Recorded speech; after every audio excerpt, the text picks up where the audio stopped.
On va rappeler ici les différents systèmes de coordonnées et donc voir comment s'écrivent la vitesse et l'accélération dans ces différents systèmes. Alors, première chose, pour les coordonnées cartésiennes. Donc, dans les coordonnées cartésiennes, on va rappeler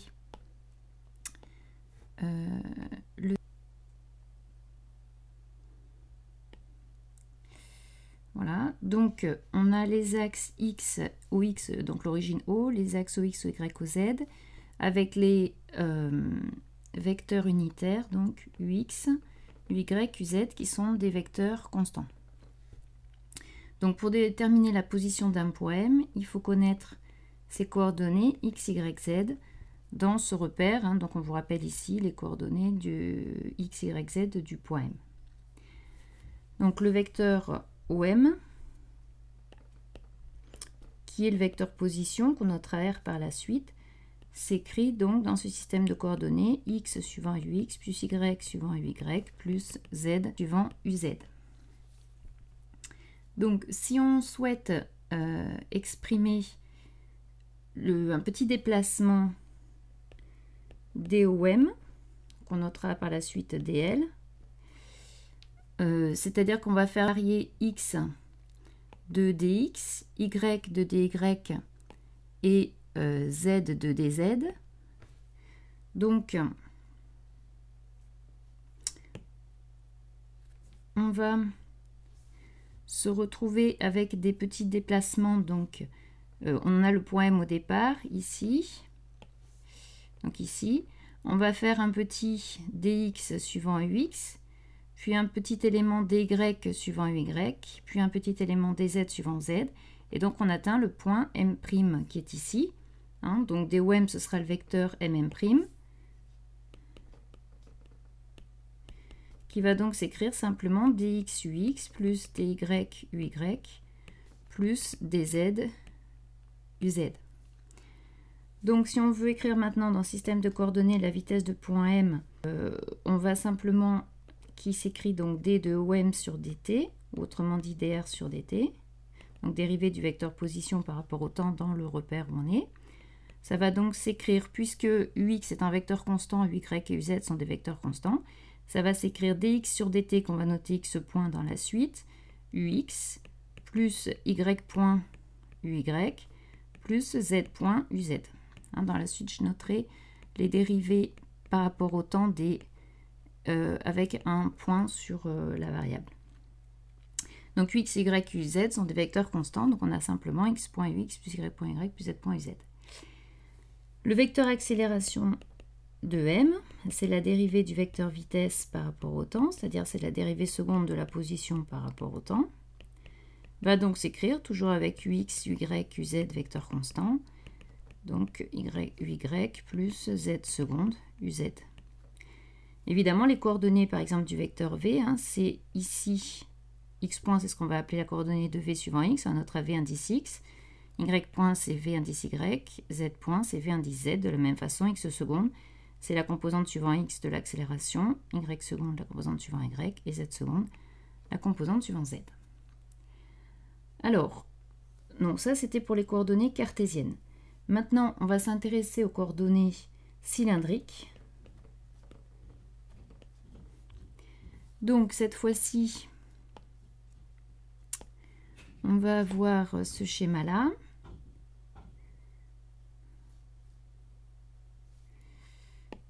Donc, où on a donc un repère avec des coordonnées aux origines du repère et des vecteurs unitaires UR, Uθ, UZ, et un point M est repéré par ces coordonnées θ, Z. Donc si on regarde un petit peu ces coordonnées, on voit que Z est le même que pour les coordonnées cartésiennes, avec le même vecteur UZ que précédemment, donc qui sera constant. En revanche, donc petit r, pour avoir petit r, on projette le point M en MH dans le plan orthogonal à Z, donc dans le plan OXY. Et du coup, le petit r, c'est la distance ici au MH. Et donc ça, c'est petit r. Et le θ, c'est l'angle que fait l'axe OX avec le vecteur OMH. Donc ça, c'est pour le R et le θ. Au niveau des vecteurs unitaires, le UR, donc il est suivant juste direction de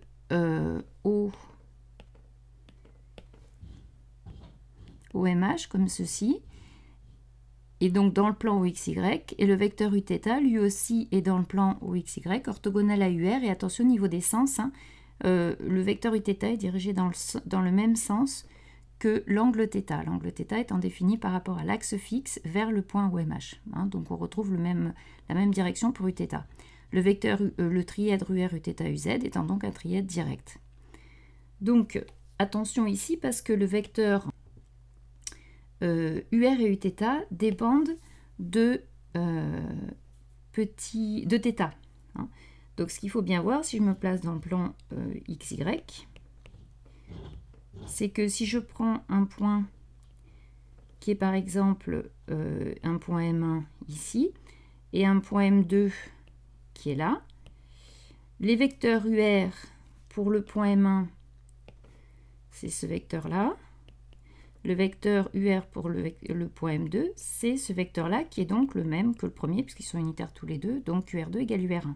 Même chose pour Uθ1, qui est le même que Uθ2.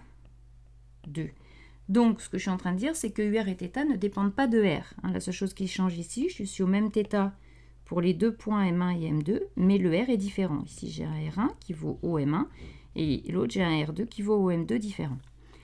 Ici, donc, si maintenant, je me place non plus avec des R différents, mais des θ différents, je vais prendre un point M1 qui est ici, avec un θ1, avec un petit r, et un point M2 qui est avec le même petit r, mais avec un θ2 ici. Et là, on voit que le UR1, il est comme ceci, alors que le UR2 est comme ceci. Oui, bien, ils ne sont pas la même direction. Et pareil pour le Uθ1 et le Uθ2. Donc, ce qu'il faut comprendre ici, c'est que les vecteurs UR et Uθ, contrairement aux vecteurs UX, UY, UZ, sont des vecteurs qui dépendent du point. En fait, ils dépendent de θ. Donc évidemment, par la suite, quand on voudra calculer la vitesse ou l'accélération d'un point, comme les coordonnées de ce point dépendront du temps, θ dépendra donc du temps, donc du coup, UR et Uθ, par l'intermédiaire de θ, dépendront du temps. Donc il faudra faire attention à ça. Alors, si on écrit le vecteur OM, donc je reviens ici au vecteur OM, il va donc s'écrire en reprenant le schéma qu'on a.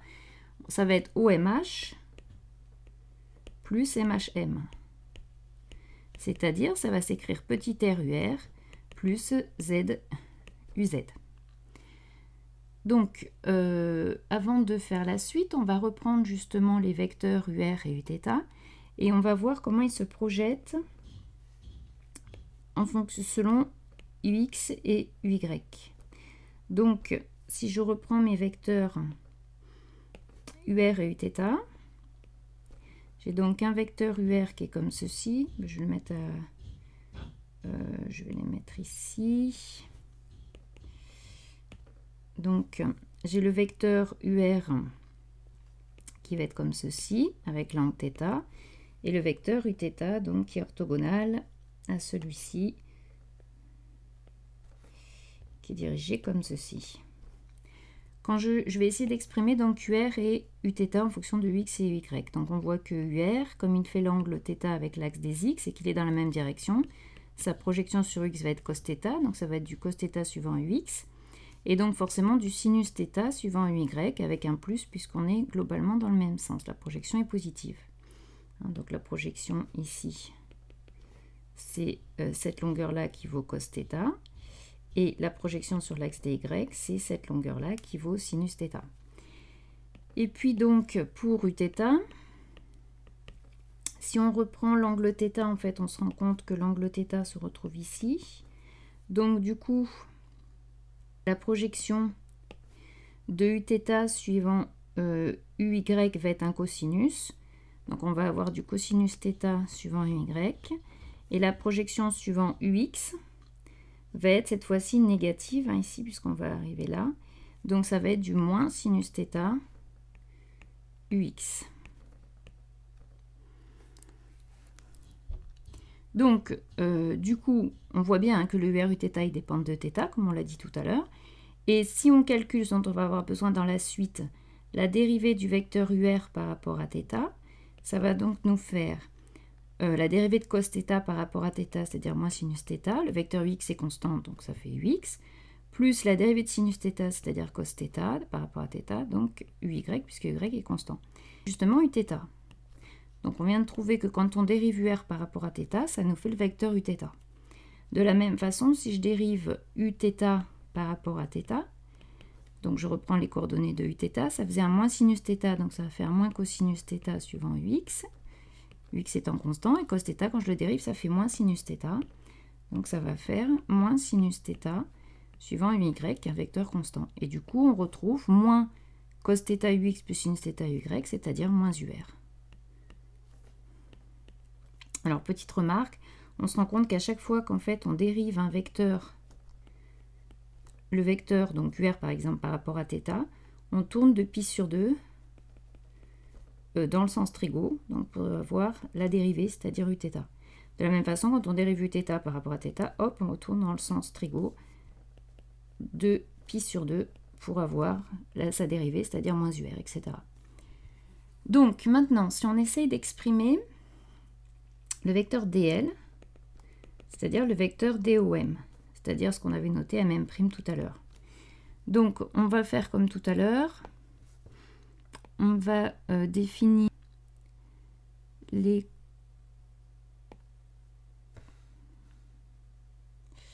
différentes variations en fonction des paramètres.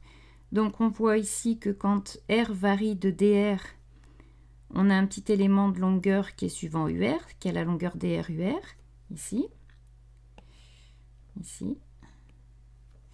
Quand on fait varier θ de dθ, R et Z restant constants, on voit qu'ici, ça nous fait un petit déplacement M' qui est comme ceci, qui est quasiment égal à l'aire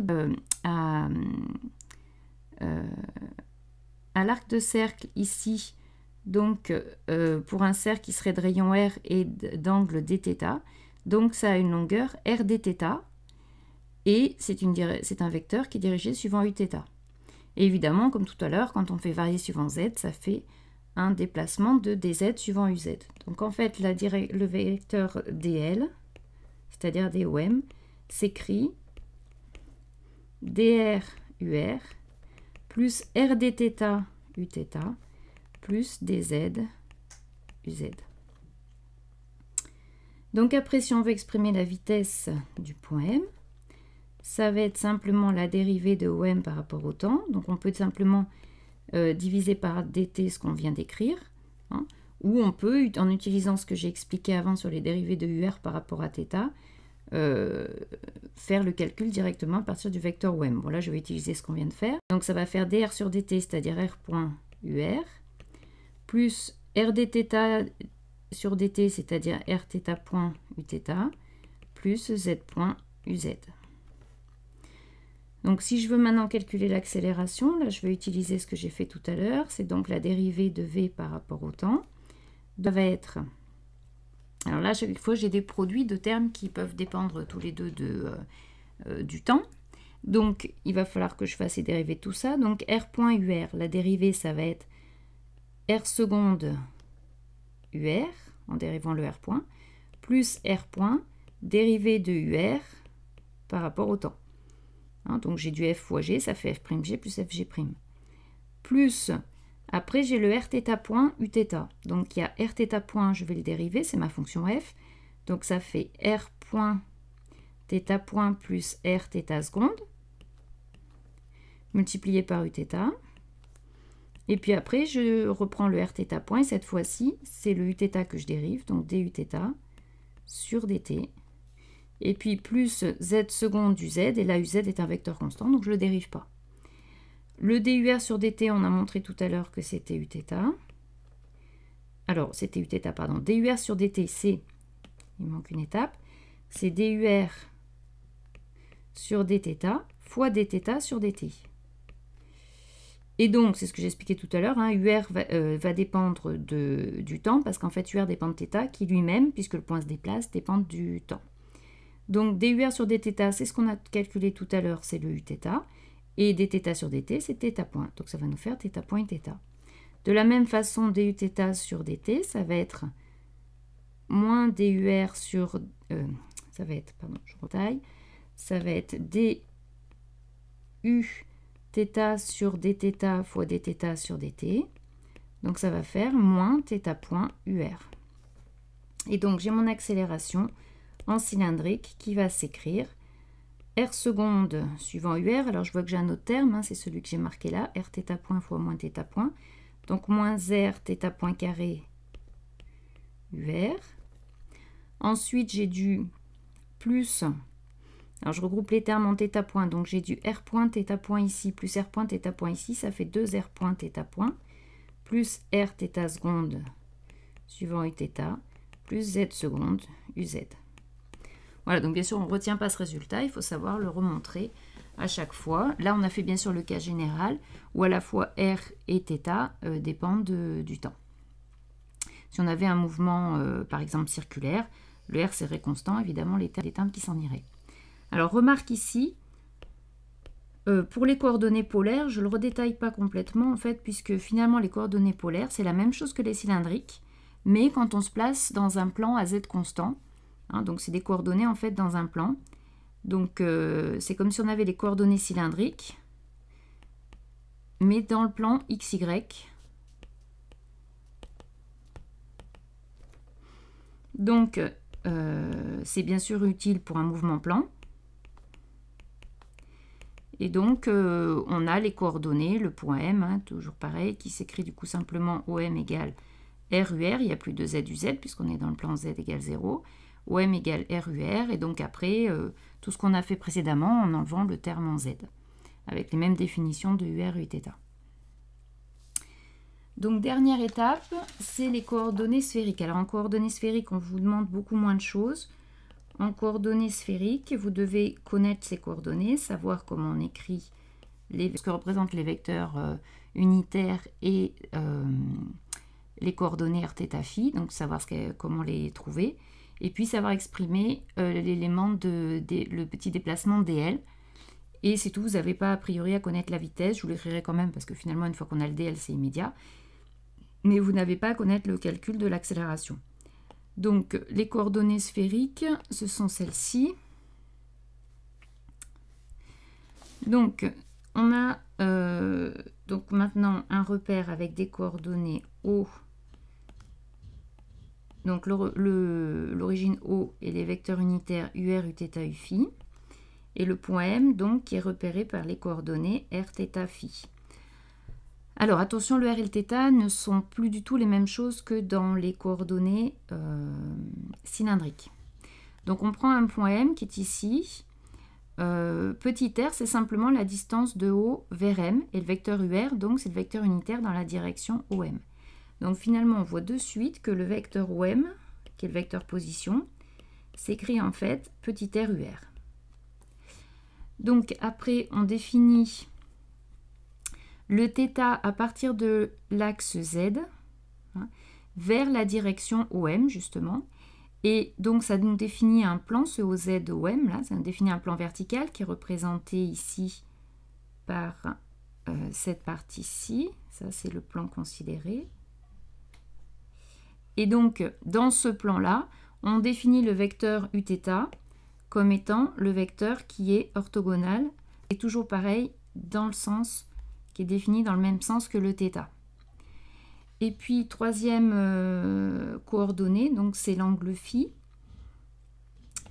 qu'on définit, donc cette fois-ci, quand on va prendre, donc, alors soit on projette le point M dans le plan XY, ça va nous faire une projection qui est ici, hein, soit donc on voit toujours l'intersection de ce plan tel qu'on vous l'a fait tout à l'heure avec le cercle, mais je pense que c'est plus facile de projeter M ici dans le plan. Et la direction, donc ça nous définit une direction OMH, et l'angle entre OX et OMH, c'est l'angle phi qui est donc ici, hein, dirigé de l'axe X vers OMH. Et donc le vecteur UφI est un vecteur qui est dans le plan orthogonal à UR Uθ, dans le plan orthogonal où il y a UR et θ, c'est-à-dire finalement un plan horizontal, puisque UR et Uθ étaient dans un plan vertical. Et il est toujours pareil au niveau du sens, hein, il est dirigé dans le même sens que l'angle phi. Et donc bien sûr le trièdre UR-Uθ UφI est un trièdre direct. Alors si on s'intéresse au petit déplacement dl, le dl, donc on va voir ce qui se passe quand, donc c'est toujours DOM, hein, c'est-à-dire un petit vecteur mm' si m' est infiniment proche de m. Donc on va voir ce qui se passe quand on fait ce petit déplacement, ces petites variations, donc ça doit être celui-ci. Donc voilà. Donc on voit que quand r varie de dr, ça nous fait une petite variation donc dans la direction de r, c'est-à-dire cette direction-là. Donc un petit dr. Ensuite, quand on fait une petite variation d'angle θ, on va avoir cet élément qui, comme précédemment, donc qui est dans un plan vertical, hein, qui comme précédemment est un arc de cercle, ou presque un tangent à l'arc de cercle, donc cercle de rayon R et d'angle dθ, donc ça va nous faire du R dθ. Donc là, si je commence à l'écrire, on va avoir dl qui va s'écrire dr suivant UR, plus R dθ suivant Uθ. Et ensuite, maintenant, si on regarde dans la direction orthogonale, quand on va faire varier phi de dφ, alors pour voir ce que ça donne, on a projeté dans le plan OXY. Du coup, on a le petit élément de longueur qui est ici, qui va donc être, toujours pareil, un arc de cercle, dont l'angle ici vaut dφ, et dont la longueur ici, alors par rapport à R, hein, R était là. Donc quand on projette ça dans le plan horizontal, on voit que on va projeter avec l'angle θ ici, quand on projette ici. Hein, on va donc avoir une longueur qui en fait vaut, alors c'est mal représenté hein, sur le dessin, je vais vous le montrer avec un autre dessin. Donc ici, voilà, on le voit ici, où en fait dans la projection est du R sinus θ, hein, c'est-à-dire la projection effectivement du petit r dans le plan horizontal. Donc la longueur ce sera R sinus θ. Donc comme le petit arc c'est dφ, finalement la longueur correspondante ici, ce sera du R sinus θ dφ, et c'est quelque chose qui est suivant UφI. Donc en fait ce sera plus R sinus θ dφ suivant UfI. Voilà. Donc là, normalement, on s'arrête sur ce que vous devez savoir. Bien sûr, si on veut écrire la vitesse, puisque c'est dOm sur dt, il suffit de diviser par dt pour avoir la vitesse. Donc finalement, si vous savez écrire ce dl, vous savez écrire la vitesse, ça serait du r.ur plus rθ.uθ plus r sinus θ phi.uφi. Hein, juste en divisant par dt, ce qu'on vient de trouver.